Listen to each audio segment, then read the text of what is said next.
one of the biggest multinational company in the world, Nestle, was established in 1886 by Henry Nestle 152 years ago. It is a Switzerland-based company. All it started from selling condensed milk for babies, which started to grow day by day. Now its annual sales revenue is more than $1 billion, have 447 factories across 194 different countries around the world, and have 333,000 employees around the world. Nestle's Sustainable Report. First of all, what is Sustainability Report? Sustainability Report is a report published by a company or organization about the economic, environment, and social impact caused by its everyday activities.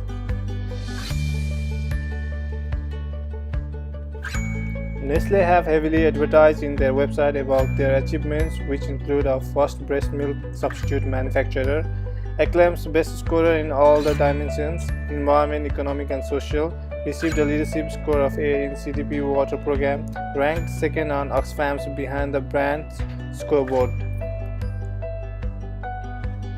Nestle explains their priority as creating shared value, sustainability and compliance. But why do people still hate Nestle? It's because Nestle and its infant food formula controversy. According to WHO and UNICEF, 1.5 million babies die every year because they were not breastfed, where water is unsafe, preparing formula exposed babies to much bacteria and disease. But still, Nestle continued to aggressively market its formula to increase profits. Nestle became the largest source of market violations when it came to breast milk substitutes. Nestle provided free samples to hospitals so that newborns are routinely bottle fed. Soon most babies become dependent on this formula. When mother and baby left the hospital, the formula was no longer free. It costed up to 50% of the family income. And that's not the only one issue with Nestle.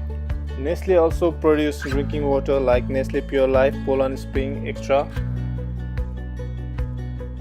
Nestle pays $3.71 for every million liters of water it pumps from the local watershed, which it then packages in single-use plastic bottles and sells back to the public for as much as $2 million. Profit makeup of Nestle is almost 54 million percentage. The world's largest food company, Nestle, has found itself in trouble for bottling water in drought-stricken California. The giant's permit expired almost 3 decades ago.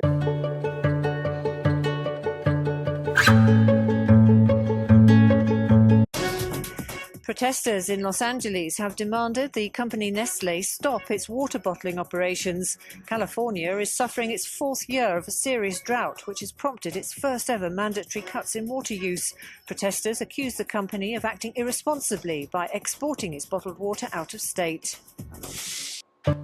Devastating pictures of California resulting after 3 years of continuous watershed withdrawal.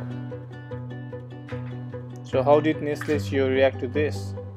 Ich persönlich glaube, es ist besser, man gibt einem Lebensmittel einen Wert, sodass wir alle bewusst sind, dass das etwas kostet, sodass wir alle bewusst sind, dass das etwas kostet, sodass wir alle bewusst sind, dass das etwas kostet.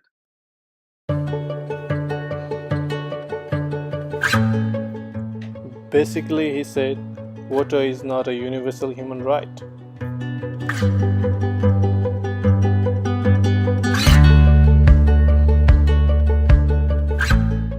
KitKat uses palm oil from companies that are destroying Indonesian rainforest, which is pushing orangutans toward extinction. So how did people protest against it?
However, that's not all. Nestle was also accused for child labor. The world's biggest food company, Nestle, has been accused of failing to carry out basic checks on its cocoa supply chain, where child labour and abuse are widespread. The Fair Labour Association, who were hired by Nestle, tracked the journey of cocoa from the poorest and most remote farms to the exporters who sold directly to Nestle. For years, this has been a sad but familiar scene in the Ivory Coast. Children hack at pods of cocoa for the chocolate companies in an industry worth more than £60 billion a year. Last November, they told me they barely got paid, and untreated machete injuries are common. Many children are separated from their families and work far away from home. The big household name chocolate companies buy cocoa that comes from places like this. Last year, Nestle commissioned an independent auditor to find out the exact details. The investigators discovered that there had been multiple serious violations of Nestle's own company code on child labour, safety and other issues.